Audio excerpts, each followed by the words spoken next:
Hello, everyone. Today, we're going to go through the manifest push code path for the file system metadata.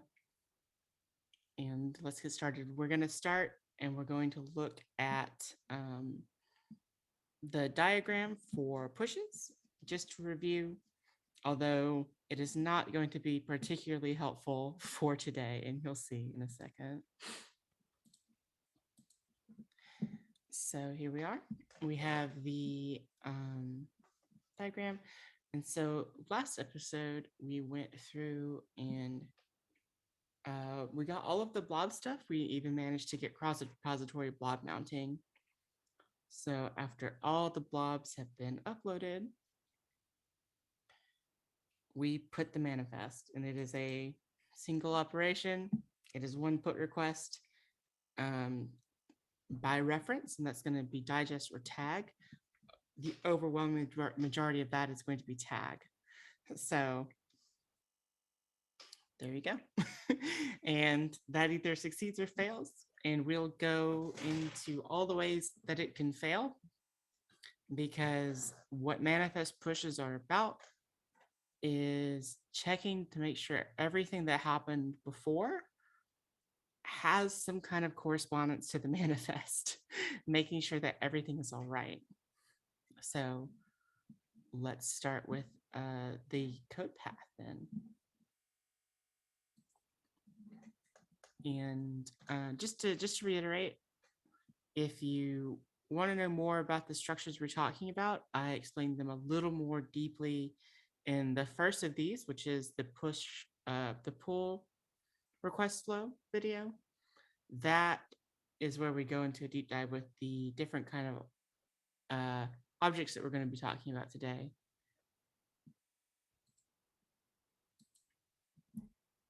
Okay, so handlers manifest is where we go, and put is what we do. We might actually have a bonus of delete too if we're feeling spry and we have time left. So just to reiterate again, so this manifest push expects that everything the manifest needs is in place. So all the blobs are pushed, the config is there if it's a manifest with a config, everything is in place, and then the very end step of a Docker push is the manifest is pushed up. And so that's just a JSON document. It's in the body of the request, and it's relatively simple. So the first thing we do is we just get a bytes buffer, and we do copy full path payload, which we saw at the previous video. So we're just reading into that buffer from the request. So we're getting that out of the body. So what we're doing here is we're getting the content type, and that should be the media type of the manifest. And we'll use that to unmarshal the manifest into a distribution manifest, which is pretty generic, but it is something we can work with in the code a little easier than raw bytes. So,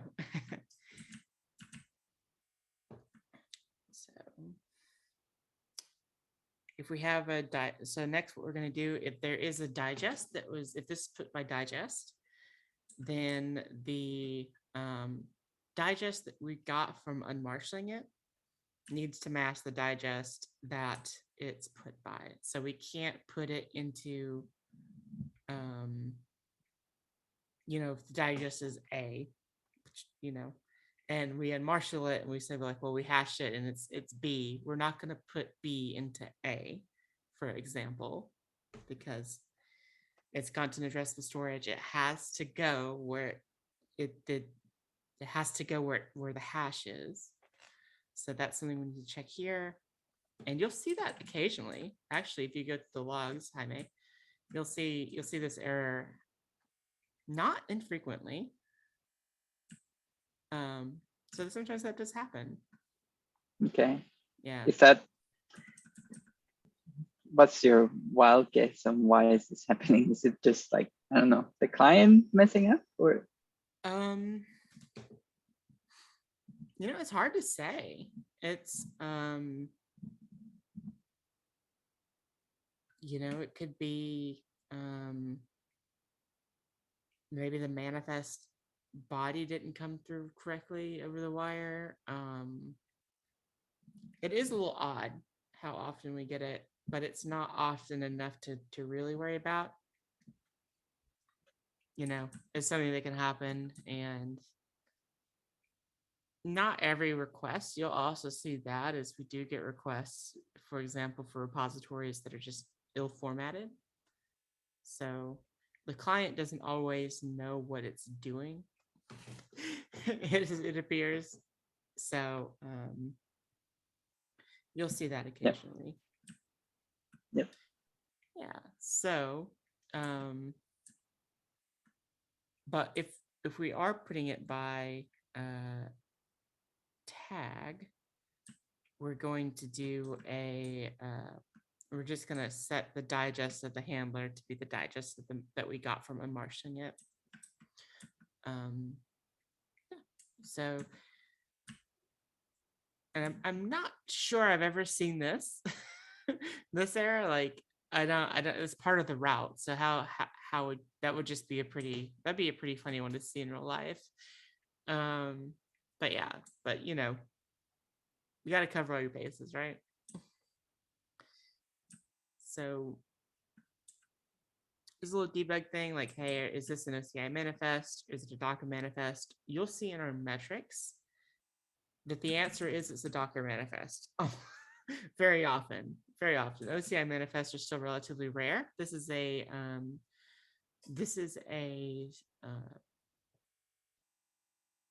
spec that we're trying to get wider adoption for. Ideally, they should all be OCI manifests. We shouldn't be using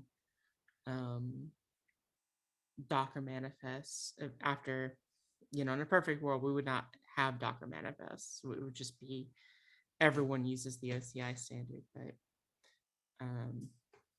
and that on that note, do you have like a registry where you can get OCI manifests? Because pulling from the Docker registry, they're all Docker manifests. That's not true. That's a client decision. It's how it builds the manifest. Okay. Yeah. And Docker, I'm gonna spill the secret, is OCI manifest and Docker manifest are very similar. So it's not that big of a difference, but it's a client decision of how it builds the manifest. So it's not like if you get an image from Docker Hub, for example, nothing about that makes it be a Docker manifest. It's 100% client based.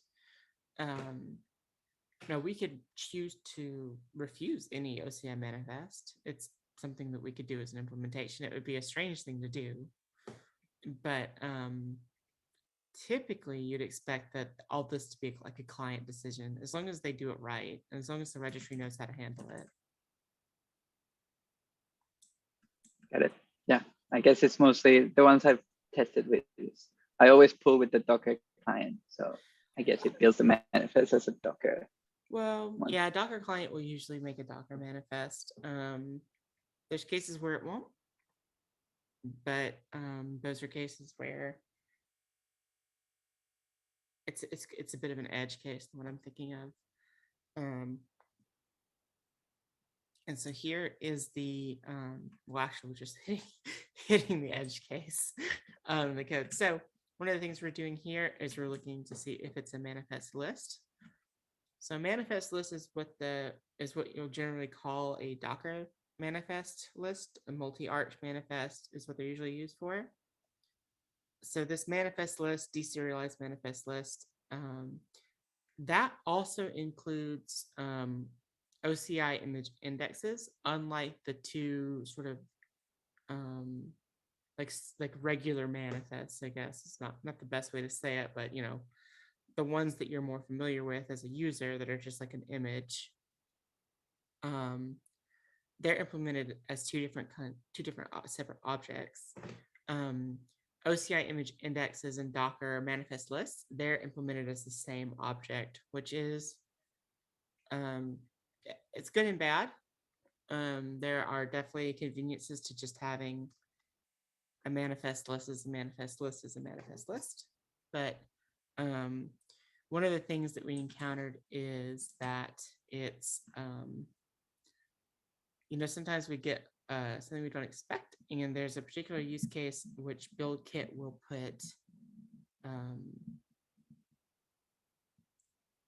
like layers in a manifest list. And that is something we're tracking here. It's a bit of a surprise. It's a bit of an odd thing to encounter, in that I can give you more context. I don't want to get too heavy into it because it's such a niche thing in this video, but we can definitely catch you up in particular on it because it will start to matter very soon. Then we apply resource policies.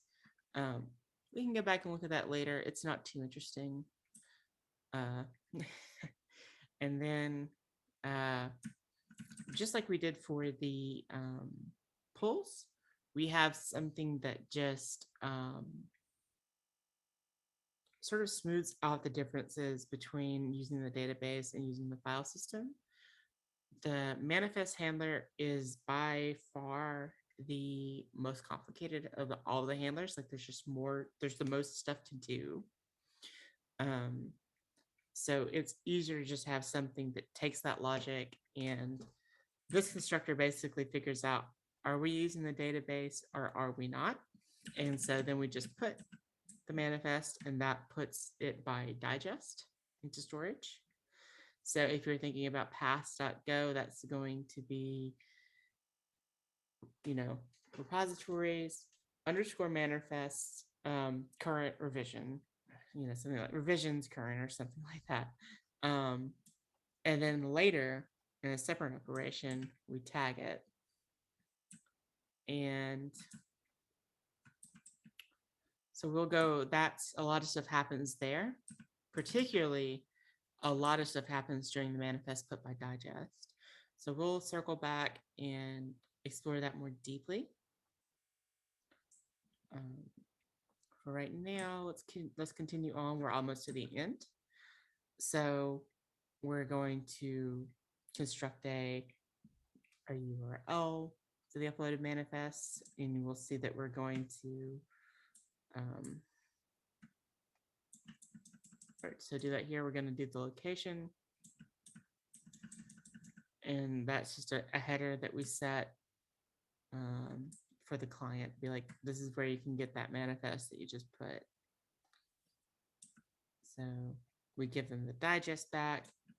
We say that we created it, and we do some logging for our purposes, our metric gathering purposes.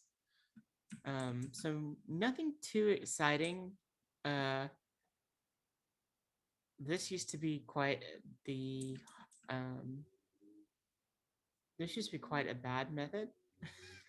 So all of the put and tag logic was contained in the method, and it was just huge and hard to follow. So let's go and see where that has been hidden. So let's go to the constructor. So it gets a little complicated, but we're gonna look at the file system. Yeah, let's just look at the manifest writer. Sorry, I don't want to get into that. It's just there's a lot to it. So there's a lot to why we have to do that for the migration and stuff. So file system manifest writer, we have the tag store, we have the manifest store. So the tag store is the tag store that we've explored in other in the first video. And we have the manifest service, which is the linked blob store that's configured to link into the manifests. So we do a manifest store put. So let's look at what that looks like. So we're going to go to link blob store and find the put method. So we get the digest from the bytes, and then we put the digest into the backend storage first. So let's jump there. So we look and see if the content's already present. So we get the digest again. Oh, wait, is this? Oh yeah. Yeah, so we get the digest again, but we, stat it. Hey, is it present? Or did we get an error? Oh, if we get an error that's not distribution error blob unknown. So that's just like the 404 of the distribution error. It's like, hey, with this, we don't know about this blob. It's not there. It shouldn't be a bad error, I guess. It's just like translating file not found from the storage driver basically there. So we get the path from the digest, and that is blob data path spec. So that is, let's look at that.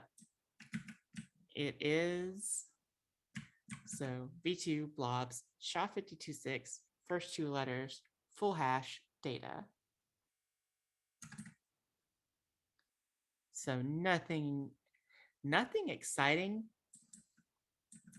And I forget why it's in this method, because it doesn't really need to be. It's apparently, right? This is a little odd. But, who knows what they saw in the old time when they wrote that method. So if that goes okay, we return a descriptor. Here's the size of the content. It's an application octet stream because it's just a blob at this point, because the blob store only knows blobs. It's, even though it's a manifest, we're going to say it's application octet stream. We give the digest, and then in a pattern that I dislike heavily, we do a massive operation at the very end and return the error from that. So that is going to be put content from the storage driver, and that's just, you have the bytes, you have a path, and the storage driver does whatever it needs to do to put the content in the path, which is dependent on the storage driver, so it's beyond the scope of this video. So let's go back to the link blob store. So we've done all that just to put it into the blob side of the registry. But then we do set descriptor, and again, that's part of the blob descriptor cache. So that's just setting that up, making sure that the cache knows about it if it's configured. And then we do link blob. So that is, we go through the link path. So we're going to use the link path, which is a link path function, which means we don't know what it is just from looking at the code itself. So we go to storage, registry storage.go, and we look and see the manifests constructor. So we see that the path that we give it is the manifest revision link path. So what is that? And we'll go back to the path.go, and that is going to be repositories, the name of the repository, _ manifest revisions, SHA-256, almost always, then the digest, and then link. So that's where the manifests live in the metadata. So if we go back to the link blob store again,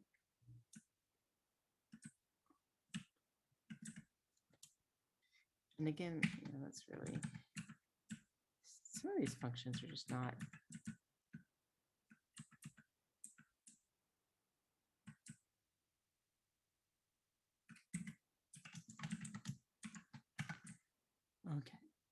link blob. So we link the blob. So it's not that complicated in the overarching view. First, we put it in the blob storage, and then we just create the metadata link. Not that exciting. So, any questions about all that? Not yet. Okay. Right. So then with the manifest writer, we do tag store tag. So let's look at the tag store. Oh, that is the database. Forget you ever saw that. Well, for like the next week or so. So let's look at the tag feature. So we're going to get the path of tags is the manifest tag current path spec. So manifest tag current path spec is repositories, name of the repository underscore manifest tag, the name of the tag, and current link. So that is that link file is where the digest for the manifest is going to live.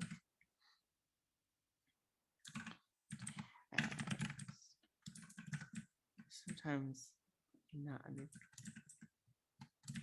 That's pretty long. Yeah, that's pretty long. A pet peeve. So, and we retrieve a linked blob store, but it is a constructor from this. So there's a linked blob store, and the link path function is the manifest tag index entry link path spec. So let's look at that. Manifest tag entry link path spec is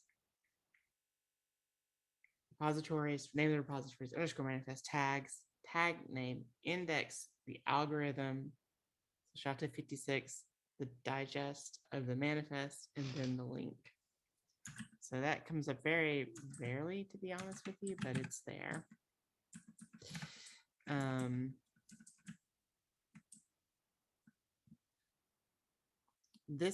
What this does is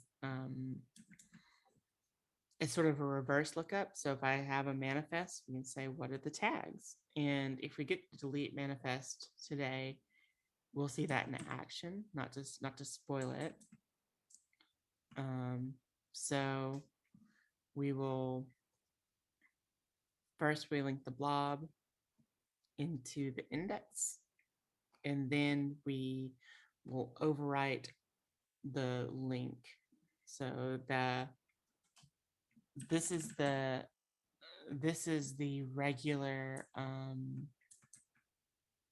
sort of tag path. This is the tag path that you think of when you, yeah, and it's just put content. We're just writing to that link file.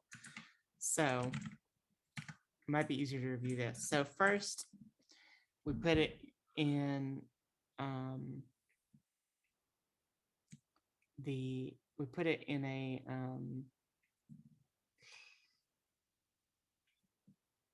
you put it in this location first, right here, and that's just sort of an index for kind of reverse lookup. Oops. And then this is the tag that you think of. So the current link, which is pretty easy to remember. So current link is how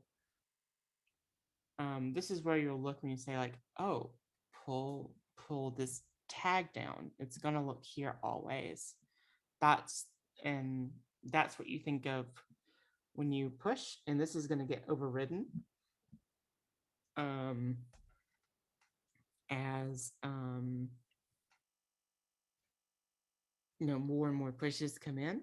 So if you push another manifest with the latest tag, and so you push one manifest that has the tag latest, and then the next day you make some changes, you fix the bugs from the previous day, and you push the latest again, it's gonna overwrite this link file with the digest. So this file is mutable And tags are one of the very few things in the registry that's mutable in that way. That's not just you either write it or delete it. This is one of the few things you can actually edit on the registry. And so when tags are involved, things get a bit trickier because mutability makes things trickier, as any programmer knows. So tag store. All right, so that's it. You know, the file system version of the put is actually relatively easy. But I feel like we're forgetting something. Oh yes, we very much are.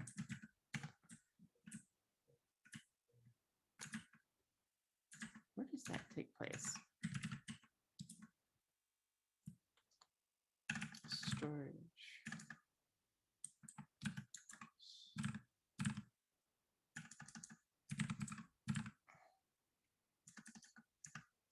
Registry storage. So manifest store. Yeah, so there is a manifest store, right? Okay, I think we skipped over the manifest store a little bit. Not sure how we did that.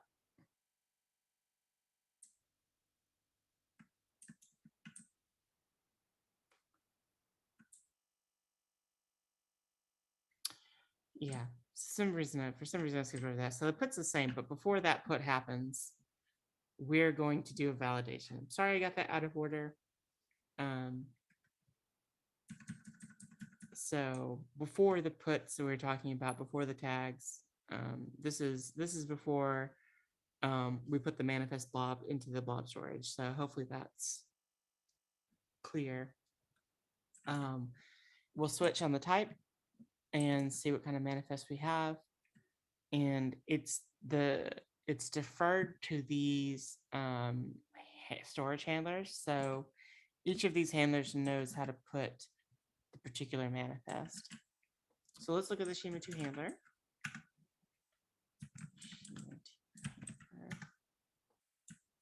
So put, and we look and see, hey, is this a Schema 2 manifest? And if it's not, we error out. A little bit of belts and suspenders here, but you know, I think this is just to make it an interface, right? There's a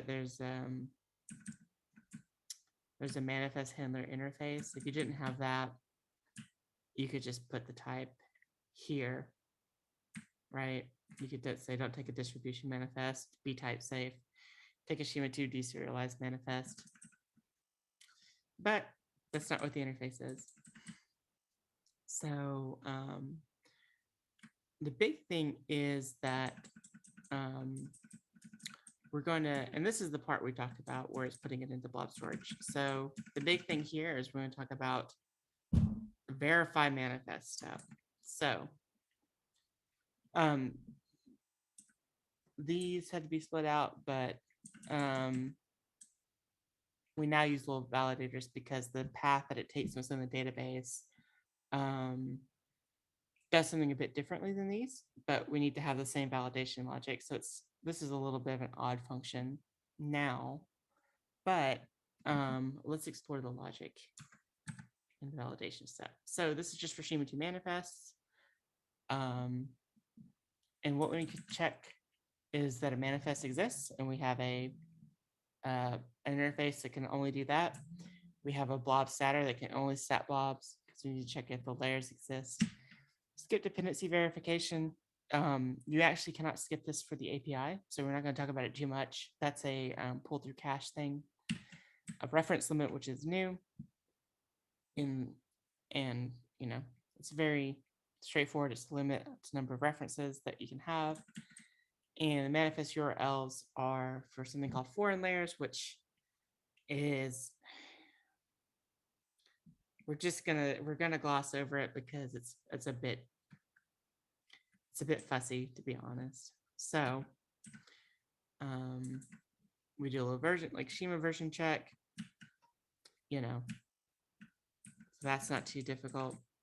We count the references here in this little helper function because it's the same for all manifests. So all that is the length of the references greater than the length of the limit, you know. It's not that involved. And if we skip dependency verifications, we just stop here. But we'd never do that for the API, so we're going to do references. And this references function for a Schema 2 manifest it's like a Docker image. That's going to be the configuration blob and each layer. For a manifest list, that's going to be all the manifests that it lists.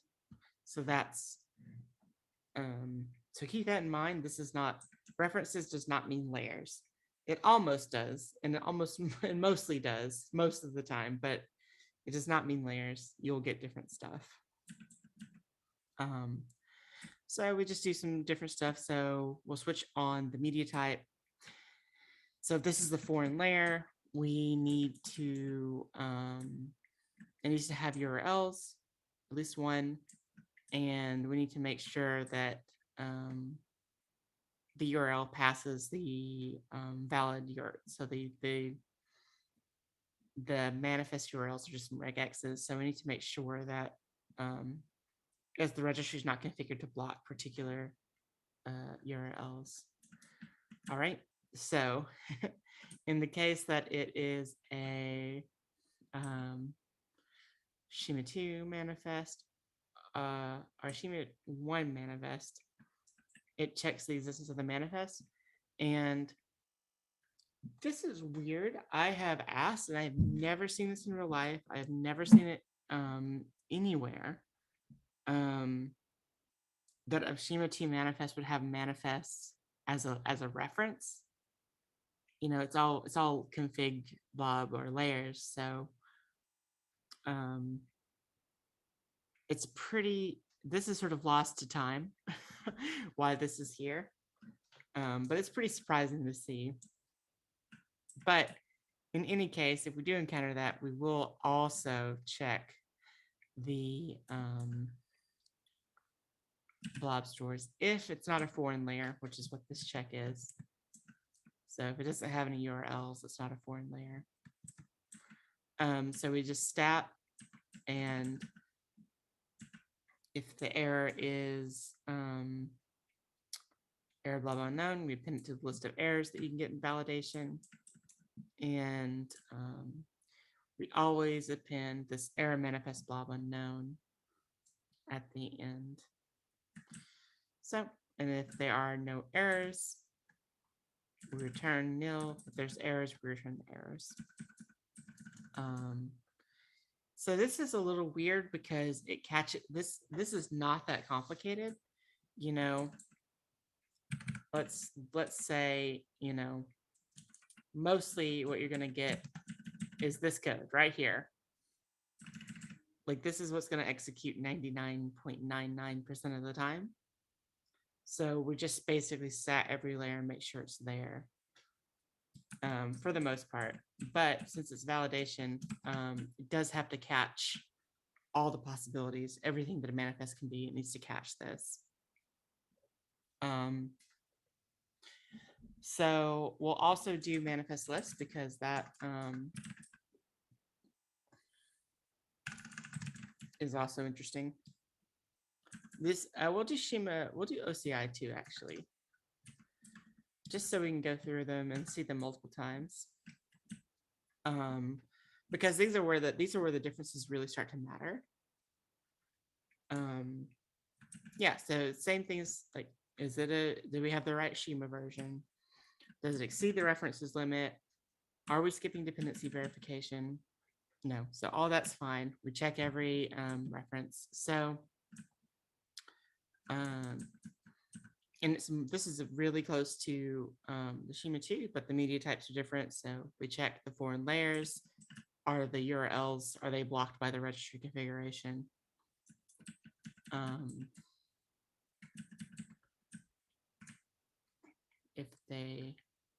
yeah, the logic is written differently here.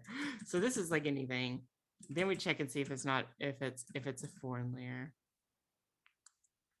For every range in the URL, we check. So like if there's no URLs, we skip this, and then we always check the blob store. So it's doing the same thing, just differently. I think mostly the same thing. I think with there might be some differences in what like a Docker layer media type and a OCI media type can do. I'm not 100% sure. This is one of those things where all the edge cases of the spec and all the weird use cases of like the ecosystem, like as it actually exists, this is where it sort of happens. This is where it matters. And again, if it's a manifest, but I've never seen this, it'll check for the manifest. And we also stat the blob storage. Again, distribution blob unknown, pin the error if that is. Oh, sorry, this is if that gets me every time. It's if the error is not distribution blob unknown, we'll append it, especially if there's any otherwise, we expect the error to be distribution blob unknown, and we need to always append the error manifest blob unknown to the detail, because when the push fails, you'll get in the detail, you get a list of SHAs that were wrong in some way. And theoretically, the client can take that error and respond to it. So that's why we're always appending the error manifest blob unknown. It's the same thing as with Schema 2. It's just really easy to read this wrong. So I'm sorry that I did that on air. So that's very similar, and this is code that if you're working with, it's worth to really look at it, because there are you don't want it to be subtly wrong, and it's really easy for that code to be subtly wrong just because of the nature of what it is. So, and this is a manifest list, so this is going to count for Docker manifest lists and OCI image indexes, and it's much the same thing. The Schema version 2, great. This doesn't exceed the ref limits, great. We're not skipping dependency verification. We're gonna skip that. This is the buildx cache, which is like, it will look like a manifest list. It'll have that content structure, but it will have blobs. So if we detect it, we'll stat the blobs instead. And that's just the same as the end of Schema 2 and OCI validation steps. So that's a weird one. It's worth reading this comment, which we're not going to do here. But so we're going to do the manifest reference. We're going to get manifest descriptors, which are slightly different than regular descriptors. And we're just going to see if that digest exists on the repository, and do the same thing. If it's not distribution blob unknown, if it's not blob unknown, we pin the error, we pin the extra error, and we always append error manifest blob unknown regardless of any other error. So if it's like the error is just like an unknown error, weird unknown error, we're also going to say manifest blob unknown, just to give the client some information back that's consistent over different types of errors. And then, if everything's checked out, we will just return no. So I know that's a lot. Is there any questions with that?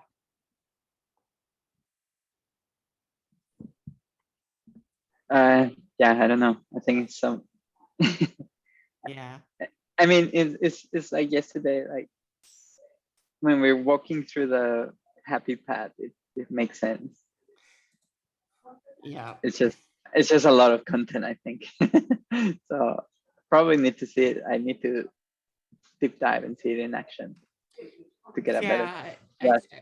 I think in general, as long as you're aware that these things happen, you will try to look for them Yep. and Yep. be able to find them.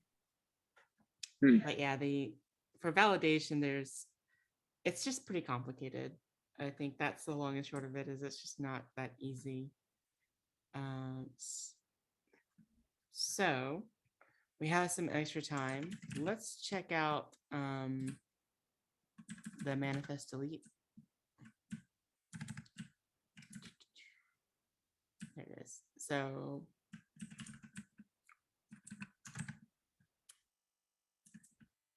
we're skipping the database portion. Great. Are we? Right. Okay, here we are. So we get the manifest, we delete the manifest, and then we look up the tags by the manifest digest. So this is that other place that the tag store puts the manifest. This is the other place that the tag store puts information about. So this is like the lookup by digest. So every tag that points to this digest, and then for each tag in the reference tags, we untag it. So we're just deleting that link. So that doesn't sound too difficult, but there are a number of problems with this method which make it problematic, shall we say. So one, we delete them. Let's say we delete this manifest. Great. And then when we're doing tag service lookup, we get an error. Then we return. So we haven't actually unlinked any tags. So it's like, oh, we have dangling tags now. So let's go ahead and call that delete again. So we call manifest deletes. And then there's an error because we're not finding that manifest, and we return, which means that now these tags are dangling and you cannot get to them. You can't delete these tags anymore because you'll always error out when you try to delete the manifest that doesn't exist because you deleted it. Another thing that happens is to look up the tags, you have to list all the tags and then go through every single one of them to get the reference tags. So we can look at that.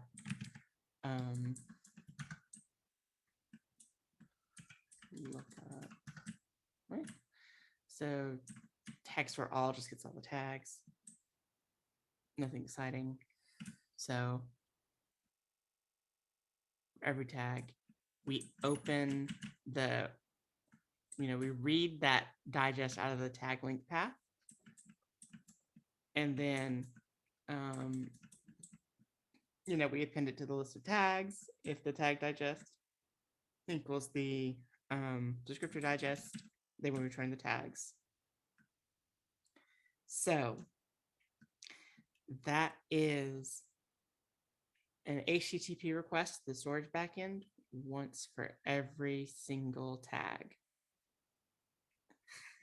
So you can imagine if you delete a manifest in a repository that has 300,000 tags, it's 300,000 HTTP requests because we have to check all the tags. So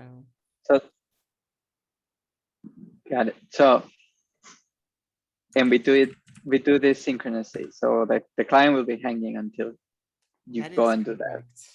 That is correct. Exciting. It is exciting. And that's one of the cool things about the database, because we just say on delete cascade. And if something goes wrong, we roll back and say, well, that was we tried. Good luck. Yeah, we tried. It's fine.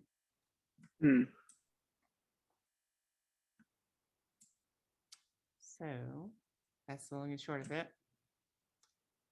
Did we ever consider scheduling the delete or something like that? Like you accept the request and then you do it in the background kind of thing, instead of making sure you get all the tags before you send a reply back. So the things we there's an issue for this actually. So there's a couple ways you could do this. The meat and potatoes of this is that we now have a tag delete, which is just that's how we operate if you're using our database with Rails. When you delete a tag, it just deletes the tag. It doesn't delete the manifest. And that's just this untagged operation where it deletes the link. So it's a bit more economical in that way. Honestly, I think the solution for this is that we have the database. Eventually we have the database running, and we just don't need to worry about it. On delete cascade is the solution for this long term. Yes, I'm gonna stop the screen share just as we talk more questions. So yeah, that's the long and short of the code path. I mean, that's the I think we didn't talk about tag delete. It's not particularly interesting. We didn't talk about list. It's also not super complicated, but it might be a good one for you to explore on your own now that you've seen me jump through. So that I think would be a good one for you in particular as you're onboarding, to look at the list, and that's tag. So it's under the tags handler. So look at the tags list and see if you can go through the layers like I've done in the past few days. Yep. Let me make sure that's the tags handler. Yeah. Get tags. That's got to be all the tags. Yes, it's all the tags. So, nothing. That I think that's a little easier. So, yeah, try to go through that. You'll have a lot of the same kind of components to look through. So yeah, I think that would be a good one for you to do. Yep. Offline, more or less. So all these handlers, they're always in the context of a repository. No. Okay. No. So. Because I was thinking of like the API, but you have like a catalog endpoint. There is a catalog endpoint. Good. So would that go just look through all the repositories and give you what is out there? Okay. All of them. So another fun. So that's great. That is one of the non-repository scoped requests. We have another one, and we've skipped it every time, but it's the V2 endpoint, right? Where it's just like, hey, are you a V2 registry or ain't you? So yeah, the catalog list is interesting. We'll be working on that because the spec is pretty open on it, and it'd be nice to give that some functionality for .com that regular users can use. So that's something that we'll be we'll be revisiting it after the database is all migrated. So that might be something that you can do. While me and Jao will just lay on the beach after the migration. Yeah. I'm gonna, if you don't have any more questions, I'll stop the recording.